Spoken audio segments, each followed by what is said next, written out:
అన్నదాత అన్నదాత మీ అన్నదాత, చెమటోడ్చి ఆహారాన్నందించే రైతన్నా, అనునిత్యం నీ కండదండగా నిలిచే నేస్తం ఎవరన్నా. అన్నదాత అన్నదాత మీ అన్నదాత.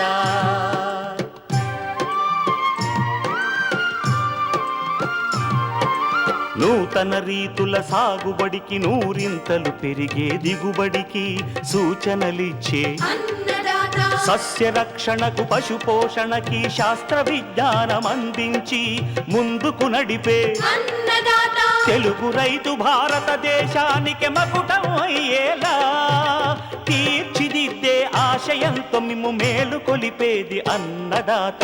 అన్నదాత అన్నదాత మీ అన్నదాత. అన్నదాత అన్నదాత మీ అన్నదాత. అన్నదాత ప్రేక్షకులకు నమస్కారం. ఈనాటి ముఖ్యాంశాలు: వేసవిలో ఆరుతడి పంటగా మినుము సాగు, సాధారణ రకాల వరి విత్తనోత్పత్తిలో మెలకువలు, ఇంకా జై కిసాన్ వ్యవసాయ సమాచారం.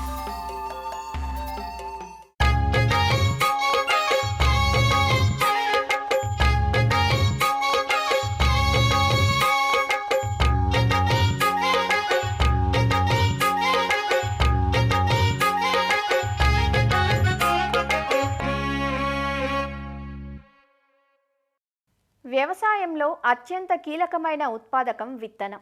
విత్తనం ఎంత మంచిదైతే పంట అంత ఆరోగ్యంగా పెరిగి మంచి దిగుబడినిస్తుంది. అందుకే అంటారు, విత్తనం మంచిదైతే పెత్తనం మీదే అని. ఒకప్పుడు రైతులు తాము పండించిన పంట నుంచే విత్తనాన్ని సేకరించుకొని తరువాతి పంటకు వాడుకునేవారు. కానీ ఇప్పుడు పంట వేసే ప్రతిసారి విత్తనం కోసం కంపెనీలపై ఎక్కువగా ఆధారపడటం జరుగుతోంది. దీంతో నకిలీల బెడద పెరిగింది. సాధారణంగా పరిశోధనా స్థానాల నుంచి తెచ్చుకున్న విత్తనాన్ని 3 సంవత్సరాల పాటు బేషుగ్గా వాడుకోవచ్చు. వరిలో సూటి రకాలనే ఎక్కువగా సాగు చేస్తారు కాబట్టి సూటి రకాల విత్తనోత్పత్తి చాలా తేలిక. అందువల్ల వరి రైతులు సొంతంగా విత్తనోత్పత్తి చేసుకుంటే విత్తనంపై పెట్టే ఖర్చు తగ్గడంతో పాటు ఆరోగ్యకరమైన పంటను పొందే అవకాశం ఉంటుంది. అంతేకాదు, తోటి రైతులకు విత్తనం విక్రయించడం ద్వారా అదనపు ఆదాయం పొందే అవకాశం ఉంది. విత్తనోత్పత్తికి రబీ కాలం అత్యంత అనువైన కాలం. విత్తనోత్పత్తిలో ఎలాంటి మెలకువలు పాటిస్తే నాణ్యత గల విత్తనం పొందవచ్చో ప్రొఫెసర్ జయశంకర్ తెలంగాణ రాష్ట్ర వ్యవసాయ విశ్వవిద్యాలయం రాజేంద్రనగర్లోని విత్తన విభాగం ప్రధాన శాస్త్రవేత్త డాక్టర్ సిహెచ్ దామోదర రాజు నుంచి తెలుసుకుందాం. ముఖ్యంగా వరిలో విత్తనోత్పత్తి ఒక 6 రకాలుగా జరుగుతుంది. ముఖ్యంగా యూనివర్సిటీస్ ద్వారా, అదేవిధంగా ప్రభుత్వ రంగ సంస్థలైన టీఎస్ఎస్డిసి, ఏపీఎస్ఎస్డిసి, తర్వాత ఎన్ఎస్సి ఇలాంటి ప్రభుత్వ రంగ సంస్థల ద్వారా, మరియు సొసైటీస్ ద్వారా, అంటే ముల్కనూరు సొసైటీ, పురండ్ల సొసైటీ, గట్టుదేనపల్లి సొసైటీ ఇలాంటి సొసైటీస్ ద్వారా కూడా విత్తనోత్పత్తి జరుగుతుంది. అదేవిధంగా వివిధ ప్రైవేట్ కంపెనీలు, మల్టీనేషనల్ కంపెనీలు కానీ, దేశీయ కంపెనీలు కానీ, రాష్ట్రీయ కంపెనీలు కానీ వారు కూడా విత్తనోత్పత్తి చేస్తారు. అదేవిధంగా మనము రైతు స్థాయిలో కూడా విత్తనోత్పత్తి జరుగుతుంది. ఔత్సాహిక రైతులు విత్తనోత్పత్తి చేసి మరి తోటి రైతులకు విత్తనాలు అమ్ముతూ ఉంటారు. ఈ విధంగా 6 రకాలుగా మనకు వరిలో విత్తనోత్పత్తి సాగుతూ ఉంటుంది. మనం వరిలో విత్తనోత్పత్తి చేసేటప్పుడు ఎలాంటి మెలకువలు పాటించాలి, ఇది చాలామంది రైతులకు కానీ, తర్వాత వివిధ సంస్థలకు కానీ పూర్తి అవగాహన ఉండకపోవచ్చు. వరి మొత్తం సెల్ఫ్ పాలినేటెడ్ క్రాప్, అంటే స్వపరాగ సంపర్కం ద్వారా విత్తనాన్ని అభివృద్ధి చెందే పంట కాబట్టి మీ విత్తనాన్ని మీరే మళ్ళీ వాడుకోవచ్చు. మీరు ఒకసారి మంచి విత్తనాన్ని ఒక యూనివర్సిటీ ద్వారా కానీ, సొసైటీ ద్వారా కానీ, లేదంటే ప్రైవేట్ సంస్థ ద్వారా కానీ, ప్రభుత్వ సంస్థ కానీ తెచ్చుకున్న తర్వాత దాన్ని మీరు ఎలాంటి విత్తనోత్పత్తి చర్యలు చేపట్టకుండా, ఎలాంటి జాగ్రత్తలు తీసుకోకుండా ఒక 3 పంటల వరకు వాడుకోవచ్చు. ఎందుకంటే మీరు ఒకసారి విత్తనం తెచ్చిన తర్వాత, వేసిన తర్వాత హార్వెస్టర్ ద్వారా కోయడము, లేదంటే పాత సంచులు వాడము, కల్లాలల్లో కోత సమయంలో ఆల్రెడీ పొలంలో మొలిచిన మొక్కలు, వాలంటరీ ప్లాంట్స్ వల్ల మళ్ళీ విత్తనం కల్తీ అవుతూ ఉంటుంది ఫిజికల్గా. ఒకసారి ఒక పంటకు కొంచెం కల్తీ అవుతుంది, రెండో పంటకు ఇంకా ఎక్కువ కల్తీ అవుతుంది, మూడో పంట వరకు ఇక పూర్తిగా అది విత్తనము పనికి రాకుండా అవుతుందన్నమాట. కాబట్టి ఒకసారి తెచ్చుకున్న విత్తనాన్ని మీరు ఎలాంటి విత్తనోత్పత్తి చర్యలు చేపట్టకుండా 3 పంటల వరకు వాడుకోవచ్చు. ఒకవేళ మీరు కొన్ని మెలకువలు పాటించి కొన్ని జాగ్రత్తలు విత్తనోత్పత్తిలో చేయవలసిన జాగ్రత్తలు పాటించినట్లయితే మీరు ఎన్ని పంటలకైనా రైతులు వారి విత్తనం వారే వాడుకునే అవకాశం ఉంది. అంతేకాకుండా విత్తనాన్ని వేరే రైతులకు కూడా అమ్ముకునే అవకాశం ఉంటుంది. ముఖ్యంగా మామూలు పంటకు విత్తన పంటకు సాధారణంగా మేనేజ్మెంట్లో ఏం తేడా లేకున్నా కొన్ని మెలకువల వల్లనే ఇది విత్తనోత్పత్తిగా మారుతుందన్నమాట, విత్తన పంటగా మారుతుంది. మామూలు పంట ఎలాగా చేస్తామో విత్తనోత్పత్తి కూడా అలాగనే చేయాలి. అయితే మీరు చేయవలసిన ముఖ్యమైన విషయం ఏంటంటే వేర్పాటు దూరం. వరిలో మాత్రం ఒక 3 మీటర్లు డిస్టెన్స్ ఉంటే సరిపోతుంది. ఇంకొకటి, మీరు మొదట సోర్స్ విత్తనము ప్యూర్ విత్తనం తీసుకోవాల్సి ఉంటుంది. అంటే ఎలాంటి ఫిజికల్గా కల్తీ లేని జన్యు స్వచ్ఛమైన విత్తనాన్ని మనం తీసుకోవాలి మొట్టమొదటగా. ముఖ్యంగా యూనివర్సిటీస్లో అమ్మే బ్రీడర్ సీడ్ కానీ ఫౌండేషన్ సీడ్ కానీ తీసుకుంటే మంచిది. అది తీసుకున్న తర్వాత మీరు మామూలు పంట ఎలాగా సాగు చేస్తారో దీన్ని కూడా అలాగనే సాగు చేయాలి.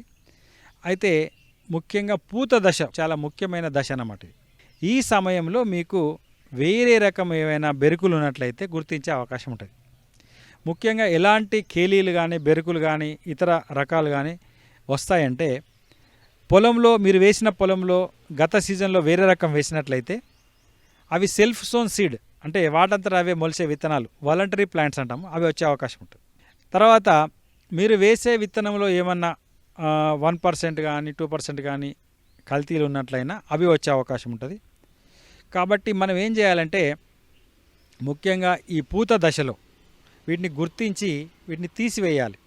ఎత్తు ఉన్న మొక్కలు, అంటే మనం వేసిన పంట కన్నా ఎక్కువ ఎత్తున్న మొక్కలు, మనం వేసిన రకానికన్నా తక్కువ ఎత్తున్న మొక్కలు, ముందుగా పుష్పించిన మొక్కలు, ఆలస్యంగా పుష్పించిన మొక్కలు, వీటిని గుర్తించి మనం తీసివేయాలి. దీన్నే రోగింగ్ అంటాం. అంటే కేలీల ఏరివేత లేదా బెరుకుల తీసివేత లేదా ఇతర రకాలను తీసివేయడం అన్నమాట. తర్వాత గింజ ఫామ్ అయ్యే ముందు కూడా ఆ గింజ యొక్క నాణ్యతను బట్టి, అంటే మామూలుగా సన్న రకాలలో దొడ్డు రకం వచ్చినా, దొడ్డు రకాలలో సన్న రకం వచ్చినా వీటిని గుర్తించి మనం ఏరివేయాలన్నమాట. ఇది 3 దశల్లో చేయాలి. ముఖ్యంగా పూత వచ్చే ముందు, అంటే ఈనే ముందు, వరి ఈనిన తర్వాత గింజ గట్టిపడే దశలో, ఈ 3 దశల్లో మనము ఈ కేలీలను గుర్తించడము చాలా సులువు. కాబట్టి మనము ఈ దశలో వాటిని గుర్తించి తీసివేయడం మంచిది. మనకు మళ్ళీ వేరే విత్తనం కలిసే అవకాశం ఎక్కడ ఉంటుందంటే కోత సమయంలో. ముఖ్యంగా కోత సమయంలో మామూలుగా కోసి కళ్ళం మీద నూర్పిడి చేసినప్పుడు కళ్ళంలో కలిసే అవకాశం ఉంటుంది. ఒకే కళ్ళం మీద 2 రకాలు కనుక నూర్పిడి చేసినట్లయితే ఆ రకాలు కలిసే అవకాశం ఉంటుంది. కాబట్టి కళ్ళం బాగా క్లీన్ చేసుకొని చేయడం మంచిది. తర్వాత మీరు బ్యాగింగ్ చేసేటప్పుడు ఆ పాత బ్యాగులు వాడినప్పుడు కూడా ఆ పాత బ్యాగులో ఇరుక్కున్న ఇతర విత్తనాలు కల్తీ అవకాశం ఉంటుంది. కాబట్టి విత్తనోత్పత్తిలో మీరు కొత్త బ్యాగులు వాడడం అన్నది శ్రేష్టం. ఇంకొకటి బెరుకులు కలిసే అవకాశం ఎక్కడ అంటే కోత సమయంలో ఒకవేళ హార్వెస్టర్ వాడినట్లయితే హార్వెస్టర్ ద్వారా కూడా విత్తన కల్తీ అయ్యే అవకాశం ఉంటుంది, ఇతర విత్తనాలు కలిసే అవకాశం ఉంటుంది. ఎలా అంటే ఒక హార్వెస్టర్ ద్వారా ఒక వేరే రకాన్ని కోసి మళ్ళీ వెంటనే ఇంకో రకాన్ని కోసినప్పుడు ఆ వేరే రకం విత్తనాలు అందులో మిగిలిపోయిన విత్తనాలు దీనిలో కలిసే అవకాశం ఉంటుంది. కాబట్టి హార్వెస్టర్ వాడినప్పుడు మనము హార్వెస్టర్ను పూర్తిగా క్లీన్ చేసిన తర్వాతనే వాడాలి. అందులో విత్తనాలు అన్నీ కూడా మనం ఎయిర్ ప్రెషర్ ద్వారా క్లీన్ చేసి హార్వెస్టర్ వాడాలి. లేదంటారు మీరు హార్వెస్టర్ వాడినప్పుడు మొదటిసారి కోసిన ఒక మడి విత్తనాల్ని విత్తనంగా తీసుకోకుండా దాన్ని మామూలు పంటగా పక్కకు పోయాలి. ఆ విధంగా మనము హార్వెస్టర్ ద్వారా వచ్చే కల్తీని మనం అరికట్టవచ్చు. ఇంకొక ముఖ్యమైన విషయం గమనించాల్సింది రైతులు ఏంటంటే విత్తనోత్పత్తిలో విత్తనం చేసిన తర్వాత అది మళ్ళీ నెక్స్ట్ సీజన్కి వాడతాం. వెంటనే ఆ సీజన్లో వాడే అవకాశాలు తక్కువగా ఉంటాయి. ఎక్కువ శాతం మనము ఈ సీజన్లో చేసిన విత్తనం వచ్చే సీజన్లో నెక్స్ట్ సీజన్లో వాడే అవకాశం ఉంటుంది. పోనీ వెంటనే కూడా ఖరీఫ్లో ఇది రబీలో కూడా వాడే అవకాశం ఉంటుంది. కాబట్టి రైతులు ఏంటంటే ఈ విత్తనము ఉత్పత్తికి చేసిన పంటలో మాయిశ్చర్ పర్సంటేజ్ ముఖ్యమన్నమాట. అంటే దాదాపు 12 నుంచి 13% వరకు మాయిశ్చర్ తగ్గించి, అంటే బాగా ఎండబెట్టాలన్నమాట. బాగా ఎండబెట్టకుంటే మీకు నిలువలో దాని యొక్క మొలక శాతం పోయే అవకాశం ఉంటుంది. నిలువ పెట్టినప్పుడు విత్తనం బూజు బట్టి లేదంటే ఆ మొలక శాతం పోయి మీకు జర్మినేషన్ దెబ్బతినే అవకాశం ఉంది. కాబట్టి విత్తనంగా తీసుకున్న ఏ పంటనైనా దాదాపు 12, 13, 14 ఈ రేంజ్ వరకు మాయిశ్చర్ మెయింటైన్ చేస్తేనే అది నిల్వ ఉంటుంది, నాణ్యమైన విత్తనంగా మనకు పనికొస్తుంది. తర్వాత జర్మినేషన్ కూడా బాగా ఉంటుంది. కాబట్టి బ్యాగింగ్ చేసేటప్పుడు కానీ విత్తనం నిల్వ ఉంచినప్పుడు కానీ ఇలాంటి విత్తన శుద్ధి అవసరం లేదు వరిలో.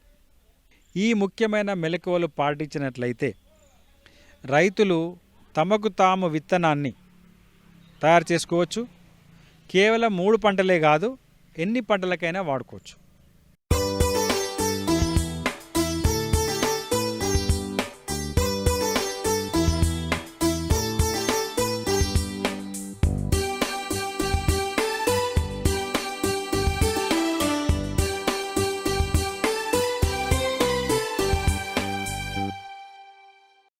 తొలకరి, రబీ, వేసవి ఇలా 3 కాలాల్లో సాగు చేసుకోదగ్గ అపరాల పంటల్లో మినుము ఒకటి. మినుమును ఉభయ తెలుగు రాష్ట్రాల్లో రైతులు సాగు చేస్తున్నారు. ప్రస్తుతం వేసవిలో ఆరుతడి పంటగా మినుమును విత్తేందుకు అనువైన సమయం. అయితే ఈ కాలంలో రసం పీల్చే పురుగులు, అవి కలిగించే వైరస్ తెగుళ్ల కారణంగా రైతులు దిగుబడులను నష్టపోవాల్సి వస్తోంది. చీడపీడలను సకాలంలో అదుపు చేసుకున్నట్లయితే ఎకరాకు 8 నుంచి 10 క్వింటాల వరకు దిగుబడి పొందే వీలుంటుంది. కాబట్టి కాలానికి తగ్గట్లుగా రకాల ఎంపిక మొదలు సాగు ఆశాంతం శాస్త్రీయతను పాటించినట్లయితే మినుము సాగులో నాణ్యమైన దిగుబడులు పొందవచ్చంటూ వివరాలు తెలియజేస్తున్నారు ఆచార్య ఎన్జీ రంగా వ్యవసాయ విశ్వవిద్యాలయం, వెంకటరామన్నగూడెం కృషి విజ్ఞాన కేంద్రం శాస్త్రవేత్త డాక్టర్ దీప్తి. ఆరుతడి పంటగా ఫిబ్రవరిలో, మార్చిలో వేసవికాల పంటగాను మనం మినుముని సాగు చేసుకోవచ్చు. రకాలు గనక చూసుకున్నట్టయితే అందులో పల్లాకు తెగులు తట్టుకునే GBG1 తిరుపతి 104 మినుములు 70 నుంచి 75 రోజుల పంట కాలాన్ని కలిగి ఎకరాకు సరాసరి 8 నుంచి 9 క్వింటాల దిగుబడి ఇస్తుంది. ఈ గింజలు పాలిష్గా ఉండి మనకి పల్లాకు తెగుల్ని తట్టుకుంటాయి. PU31 మినుము రకం చూసుకున్నట్టయితే మనకి పల్లాకు తెగుల్ని తట్టుకొని కాయలపైన నూగు ఉంటుంది, సాదా రకం ఉంటుంది. ఎకరాకి మనకు 5 నుంచి 6 క్వింటాల సరాసరి దిగుబడి అనేది వస్తుంది. LBG 787 రకం చూసుకున్నట్టయితే మనకి 75 నుంచి 75 రోజుల పంట కాలాన్ని కలిగి 8 నుంచి 9 క్వింటాల దిగుబడి అనేది మనకి ఎకరాకి వచ్చి మనకి అన్ని కాలాలకి అనువుగా ఉండి పల్లాకు తెగుల్ని మధ్యస్థంగా తట్టుకుంటుంది. అలాగే మనకి కాండం కనుపుల వద్ద కూడాను ఇది కాయలు కాస్తుంది. LBG 648, LBG 685 బుట్ట మినువులు, తర్వాత మనకి తేజ రకం మినువులు, ఇవన్నీ కూడాను మనకి మార్కెట్లో అందుబాటులో ఉంటాయి. మినుము విత్తన మోతాదు కనుక చూసుకున్నట్టయితే మనకి ఎకరాకు 8 నుంచి 10 కేజీల విత్తనం అనేది అవసరం ఉంటుంది. మినుము విత్తనాలను విధిగా విత్తన శుద్ధి చేసుకుంటే 15 నుంచి 20 రోజుల వరకు రసం పీల్చే పురుగుల బెడద నుంచి మనం పంటను కాపాడుకోవచ్చు. 2.5 గ్రాముల థైరం కానీ, క్యాప్టన్ కానీ, మ్యాంకో జబ్బు వంటి తెగుళ్ళ మందుతో 1 కేజీ విత్తనాన్ని విత్తన శుద్ధి చేసుకొని మరలా పురుగుల మందైన ఇమిడాక్లోప్రిడ్ 5 ml లేదా థయోమిథాక్సిజం 5 grams per కేజీ విత్తనానికి పట్టించి విత్తన శుద్ధి చేసుకోవాలి. విత్తనాన్ని నాటే పద్ధతి కనుక చూసుకున్నట్టయితే మనం సాళ్ళ మధ్య 30 సెంటీమీటర్లు అంటే 1 అడుగు, మొక్కల మధ్య 10 సెంటీమీటర్ల దూరంలో మనం విత్తుకుంటే మనకి మంచిది. ఎరువుల యాజమాన్యం విషయంకి వస్తే ఎకరాకి 20 కేజీల భాస్వరం, 8 కేజీల నత్రజని ఎరువులను ఆఖరి దుక్కులో వేసుకోవాలి. వెడల్పాటి గడ్డి జాతి కలుపు మొక్కలు ఉన్నట్లయితే ఎమజిత్పైర్ 5% ద్రావణం 250 mlని 200 లీటర్ల నీటిలో కలుపుకొని మనం పిచికారీ చేసుకోవచ్చు. సస్యరక్షణ విషయానికి వస్తే మనకి మినుమును ఎక్కువగా కాండపు ఈగ క్రిమి దశ కాండంలో చేరి తినడం వల్ల మొక్క అంతా ఎండిపోతుంది. దీని నివారణకు మోనోక్రోటోఫస్ 1 నుంచి 1.5 ml లీటర్ నీటి కలిపి పిచికారీ చేసుకోవాలి. మారుక మచ్చల పురుగు మొగ్గ, పూత, పిందె, కాయ దశల్లో మొక్కలోకి చేరి దాన్ని కూడుగా ఏర్పాటు చేసి లోపల ఉన్న ఆకుపచ్చని పదార్థాన్ని తింటుంది. దీని నివారణ గనక చూసుకున్నట్టయితే పూత దశలోనే వేప సంబంధితమైన కషాయాలు కానీ, ద్రావకాలు కానీ మనం పిచికారీ చేసుకోవాలి. ఒకసారి మొగ్గను ఓపెన్ చేసి చూసినట్లయితే పిల్ల పురుగులు గమనించినట్లయితే 2.5 ml క్లోరిపైరిపస్ 1 లీటర్కి చొప్పున పిచికారీ చేసుకోవడం. మరీ మారుక ముచ్చుల పురుగులు ఉద్రిక్తత ఎక్కువైతే స్పానోసెడ్ 0.3 అలాగే ఇమామిక్టీ బెంజోయేట్ 0.4 grams per లీటర్కి చొప్పున మనం పిచికారీ చేసుకోవాలి. తామర పురుగుల వల్ల ఆకుముడత వైరస్ అనేది వ్యాప్తి చెందుతుంది. లేత ఆకుల అడుగు భాగములో రసాన్ని పీలుస్తూ ఆకుముడత అనే వైరస్ వ్యాప్తికి కారణమవుతాయి. వీటి నివారణకు పిప్రోనిల్ 1.5 మిల్లీలీటర్లు లీటర్ నీటికి కలిపి పిచికారీ చేసుకోవాలి. వైరస్ తెగుళ్ళ సమగ్ర యాజమాన్యం కనుక చూసుకున్నట్టయితే మనం తట్టుకునే రకాలను వేసుకోవాలి. గట్లపైన మొక్కజొన్న లేదా జొన్న పంటల్ని బోర్డర్ క్రాప్ కింద వేసుకొని లోపల మనం బంతిని ఎర్రపంటగా వేసుకోవడం కూడా మంచిది. అలాగే మనకి పసుపు రంగు జిగురట్టలు తెల్లదోమకి మంచిది. ఎకరాకి 20 పసుపు రంగు జిగురట్టలను అమర్చుకోవడం, అలాగే 20 నీలం రంగు జిగురట్టలను తామర పురుగుల నివారణ కోసం అమర్చుకుంటే మంచిది. అంతేకాకుండా గట్లపైన కలుపు లేకుండా చూసుకోవాలి. వైరస్ సోకిన మొక్కలను పీకి నాశనం చేయాలి.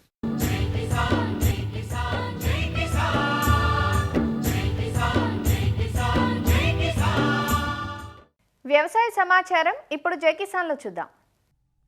ఈ ఏడాది మార్కెట్లో పెరిగిన పల్లి ధరలతో రైతులు ఊరట చెందుతున్నారు. గతేడాదితో పోల్చితే ధరలు ఆశాజనకంగా ఉన్నాయంటూ ఉమ్మడి మహబూబ్ నగర్ జిల్లా రైతులు సంతోషం వ్యక్తం చేస్తున్నారు. పల్లి విక్రయాలకు పేరుగాంచిన జిల్లాలోని జడ్చర్ల వ్యవసాయ మార్కెట్లో అధికంగా లావాదేవీలు జరుగుతున్నాయి. 2 రోజుల క్రితం వరకు క్వింటాకు 12,000 దాటి రికార్డు ధర సైతం నమోదైంది. మార్కెట్లో సరుకు రాక పెరగడంతో వ్యాపారులు కొంతవరకు ధరలు తగ్గిస్తున్నారంటూ రైతులు చెబుతున్నారు. ప్రస్తుతం మార్కెట్లో క్వింటాలకు 10,700 రూపాయల నుంచి 11,000 రూపాయలు పలుకుతోందంటూ రైతులు చెబుతున్నారు. ఇప్పుడు రేటు 10,790 రూపాయలు పోయింది. ఎక్కువ ఉండదు కానీ నిన్న మొన్నటి రేటు కన్నా తగ్గింది. ఇప్పుడు 20 ప్యాకెట్లు వెళ్ళింది. పోయినసారి కన్నా మంచిగా ఉంది. 3 ఎకరాలు పల్లి వేసిన 100 సంచి తెచ్చిన చేస్తే ఈరోజు 9,300 పోయింది. పోయినసారికి ఈసారి కొంచెం బెటర్ ఉంది. రేటు మంచిగానే ఉంది, కొంచెం దిగుబడి మంచిగా ఉంది. ఈసారి మళ్ళీ రేటు నిన్న మొన్న పెరిగి మళ్ళీ తగ్గిపోయింది సార్.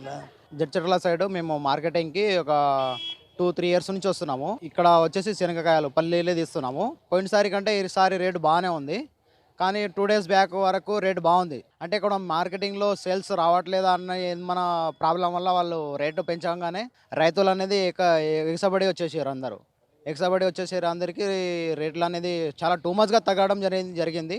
క్వింటాల్ వేరుశెనగ మద్దతు ధర 7,263 రూపాయలు ఉంటే ఈ ఏడాది మద్దతు ధరను మించి మార్కెట్లో ధరలు పలుకుతున్నాయి. సాగు విస్తీర్ణం తగ్గినప్పటికీ ఆశించిన స్థాయిలో దిగుబడులు వచ్చాయని రైతులు చెబుతున్నారు. గతేడాదితో పోల్చితే మంచి ధరలు దక్కాయని సంతోషం వ్యక్తం చేస్తున్నారు.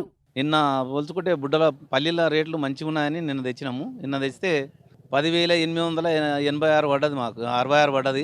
ఈరోజు ఇంకా జర ఎక్కువ వస్తుందని మేము ఆపినందున మళ్ళీ ఈరోజు 10,130 రూపాయలు పడ్డది. నిన్న తగ్గిందని ఈరోజు ఎక్కువ అవుతుందని ఈరోజు ఆపినాము. ఈరోజు ఇంకా తగ్గింది. పోయినసారి కంటే చాలా బాగుంది. పోయినసారికి ఈసారికి పలుకు రేటు పడదు మాకు. పల్లీలు ఇప్పుడు అమ్మితే పలుకు రేటు పోయిన 12,000కు ఇచ్చిండ్రు. 12,000 తీసుకొని పోసినాము. అదే 12,000 ఈరోజు 12,000 కూడా పలికింది. నిన్నటి వరకు పలికింది, ఈరోజు తగ్గింది. నేను 2 ఎకరాలన్నర పల్లి వేసిన, నాకు మంచి 63 బ్యాగులు వచ్చింది దిగుబడి. ధర కూడా మాకు ఈ జడ్చర్లలో మంచి ధర వచ్చింది. నిరుడు కన్నా ఇప్పుడు 11,000 వచ్చింది. మాకు రైతులకు ఎంతో సంతోషంగా ఉంది. పెరిగిన పల్లి ధరలు రైతులకు ఊరట కలిగిస్తున్నాయంటూ మార్కెట్ అధికారులు చెబుతున్నారు. మద్దతు ధరను మించి ధరలు పలుకుతున్నాయని, ఇవి మరికొన్ని రోజులు కొనసాగే అవకాశముందంటూ వివరిస్తున్నారు. మార్కెట్లో 11,698 హైయెస్ట్ వచ్చిందండి. అంటే ఎక్కువ ధర అనేది అచ్చంపేట 11,969 వచ్చింది. సెకండ్ హైయెస్ట్ మనదే. గతంలో ఇంకా మంచి రేట్స్ వచ్చినాయి. ఇంటర్నేషనల్ మార్కెట్ కూడా బాగుంది. నిన్నటికెళ్ళి కొంచెం మార్కెట్ డౌన్ ఉన్నందువల్ల కొంచెం తగ్గింది. రైతులు అయితే సంతోషమే ఉన్నారు. క్రాప్ తక్కువ ఉన్నందువలన కొంచెం షార్టేజ్ ఉంది, అవైలబిలిటీ ఎక్కువ ఉంది, దానివల్ల కొంచెం పెరిగింది. ఎంఎస్పీ రేట్ అయితే 7,263 ఉంది. లాస్ట్ ఇయర్ దానికన్నా తక్కువనే, ఎంఎస్పీ కన్నా తక్కువనే ఉండే. ఈసారి ఎంఎస్పీ కన్నా ఎక్కువనే ఉంది. పెరిగిన సాగు ఖర్చులు, గత 2 ఏళ్లుగా కలిసిరాని ధరల నడుమ ఈ ఏడాది ధరలు కొంత ఊరట కలిగిస్తున్నాయని, మరికొన్ని రోజులు ధరలు నిలకడగా కొనసాగాలంటూ రైతులు కోరుతున్నారు. ఖమ్మం జిల్లా వైరా కృషి విజ్ఞాన కేంద్రంలో మహిళా రైతులకు సహజ వ్యవసాయంపై శిక్షణా కార్యక్రమం ఏర్పాటైంది. 5 రోజుల పాటు ఏర్పాటు చేసే ఈ శిక్షణలో జిల్లాలోని 15 మండలాలకు గాను ఒక్కో మండలం నుంచి 2 చొప్పున మహిళా రైతులకు కృషి సఖీ పేరుతో శిక్షణ అందిస్తున్నారు. సహజ విధానాల్లో పంట సాగు, కషాయాల తయారీ, వినియోగం వంటి వాటిపై కృషి సఖీలకు శిక్షణ ఇస్తున్నట్లు కేవీకే శాస్త్రవేత్తలు చెబుతున్నారు. మేము నేచురల్ ఫార్మింగ్ మీద శిక్షణా తరగతులను ప్రారంభించాము. మొదటి 3 రోజుల్లో మరి కృషి సఖీస్ అనేవాళ్ళు ఒక 30 మంది మహిళలు ట్రైనింగ్కి ఎంపిక చేయబడినారు. వాళ్ళకి న్యాచురల్ ఫార్మింగ్ గురించి ఏముంటుంది, ఎలా చేసుకోవాలని వివిధ మహిళలకు శిక్షణా తరగతులను ఇవ్వటం జరిగింది. National mission on natural farming NMNF తరపున 5 రోజుల సహజ వ్యవసాయం పైన శిక్షణా కార్యక్రమాన్ని నిర్వహించడం జరుగుతుంది.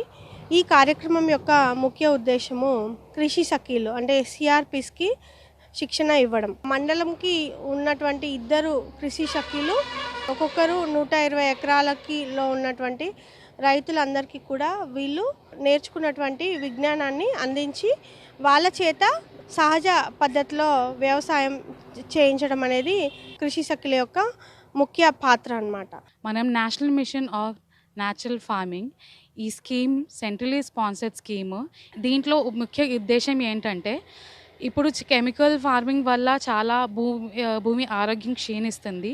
దీన్ని మళ్ళా ఎలా పునరుద్ధీకరించి నేల ఆరోగ్యం ఎలా బాగుపరచాలి, దీని మీద రైతులకి ఇంప్లిమెంట్ చేయడం జరుగుతుంది.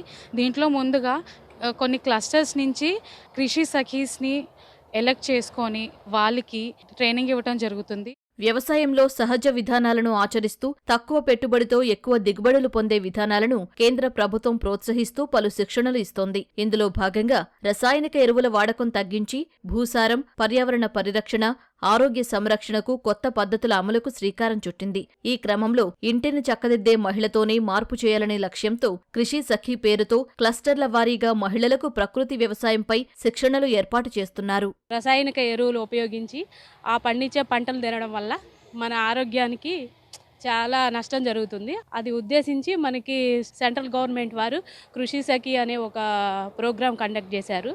మనకి సహజంగా దొరికే ఆకులు, రసాయనాలు, మనకి ఇంట్లో దొరికే వస్తువులు తోటి తయారు చేసుకొని మనం సహజంగా చేసే వ్యవసాయాన్ని సహజ వ్యవసాయం అంటారు. కృషి సఖి యొక్క బాధ్యత ఏమిటంటే ముందు మన ఆరోగ్యం ముందు మనం చూసుకొని మన ఇంటికి సరిపడా ముందు మనం పంట పండించుకొని తర్వాత ఒక ఊర్లో కానీ ఒక 10 మందికి చెప్పడానికి మనం ఉపయోగపడాలన్నమాట. జీవామృతం, ఘనజీవామృతం, నీమాస్త్రం అలాంటివన్నీ కూడా మాకు నేర్పించారు. వీటన్నిటిని కూడా ఉపయోగించుకొని ఎక్కువ కాకపోయినా మన ఇంటి మందం కొంచెం కూరగాయల వరకైనా మన ఇంటి వరకు పండించుకొని మన నుంచి ఒక 10 మంది రైతులు, ఒక 10 మంది రైతుల నుంచి 20 మంది అట్లా కూడా మనం ఉత్తేజపరచాలకి మేము కూడా ట్రై చేస్తామని కూడా నేను చెప్తున్నాను సార్. ఇప్పుడున్న జనరేషన్లో కెమికల్ ఫార్మింగ్ అనేది చాలా ఎక్కువైంది. దీనిని ప్రభుత్వం దృష్టిలో పెట్టుకొని కృషి సఖి అనే 5 days ప్రోగ్రామ్ను నిర్వహించడం జరిగింది. అందులో మేము CRPగా సెలెక్ట్ అయ్యాము. వ్యవసాయ పద్ధతుల్ని మార్చడానికి, సహజంగా పండించడానికి, ప్రకృతి వ్యవసాయాన్ని ఇంకా ప్రోత్సహించాలని KVK కేంద్రం వైరాలో ట్రైనింగ్ ఇవ్వడం జరిగింది. సహజ వ్యవసాయాన్ని చైతన్యపరచాలి, మళ్ళీ ఆ రోజులను తీసుకురావాలని మన గవర్నమెంట్ ఈ కృషి సఖి ప్రోగ్రామ్ని నిర్వహించారు. ఈ సఖీ ప్రోగ్రాం నందు న్యాచురల్ వ్యవసాయం ఎలా చేయాలి, ఆరోగ్యాన్ని ఎలా కాపాడుకోవచ్చు మనము అనే దానికోసం ట్రైనింగ్ ఇస్తున్నారు. వ్యవసాయ శాఖ ద్వారా చేపట్టే ఈ కార్యక్రమాన్ని జిల్లాల వారీగా కృషి విజ్ఞాన కేంద్రాలకు అప్పగించి మహిళలకు అవగాహన కల్పిస్తున్నారు. సాధ్యమైనంత ఎక్కువ విస్తీర్ణంలో ఈ విధానాన్ని అమలు చేసేందుకు అధికారులు సన్నాహాలు చేస్తున్నారు. కృషి విజ్ఞాన కేంద్రం వైరా ఖమ్మం జిల్లా నందు మనము కృషి సఖీలకు సహజ వ్యవసాయం మీద 5 రోజుల శిక్షణా కేంద్రాన్ని ఏర్పాటు చేయడం జరిగింది. దీనికి మనము జిల్లాలో 15 మండలాలలో మనం 1875 ఎకరాలలో మనం దీన్ని ఇంప్లిమెంట్ చేస్తున్నాము. దీనికి ప్రతి మండలానికి 2 కృషి సఖీలను చెప్పిన మన మహిళా రైతులని సెలెక్ట్ చేసుకొని ఈ 5 రోజుల శిక్షణ కార్యక్రమాన్ని ఏర్పాటు చేసుకుంటున్నాము. రసాయనిక ఎరువులను, పురుగు మందులను వాడకం తగ్గించేసి నేచురల్గా దొరికే వివిధ రకాల పద్ధతుల ద్వారా మనము పంటల్ని పండించుకోవడానికి వీలుగా వీళ్ళందరూ కూడా ట్రైనింగ్ ఇస్తున్నాము. కృషి సఖీల ద్వారా గ్రామంలోని మిగతా రైతులకు సహజ విధానాలపై అవగాహన పెంచేలా చర్యలు చేపట్టామని, రానున్న రోజుల్లో సహజ సాగు విధానాలను మరింత విస్తరించి భవిష్యత్తు తరాలకు ఆరోగ్యకరమైన దిగుబడులు అందించాలనే సంకల్పంతో ముందడుగు వేస్తున్నామంటూ అధికారులు చెబుతున్నారు. మరిన్ని విభిన్నాంశాలతో రేపటి అన్నదాతలో మళ్ళీ కలుసుకుందాం. నమస్కారం. అన్నదాతలు తమ సందేహాలు, సమస్యలను 1800-425-4085 టోల్ ఫ్రీ నెంబర్లో ఉదయం 10 గంటల నుంచి 11 గంటల మధ్య పని దినాలలో సంప్రదించగలరు. ఈ కార్యక్రమాన్ని యూట్యూబ్లో www.youtube.com/annadaata ETV లింక్ ద్వారా వీక్షించవచ్చు.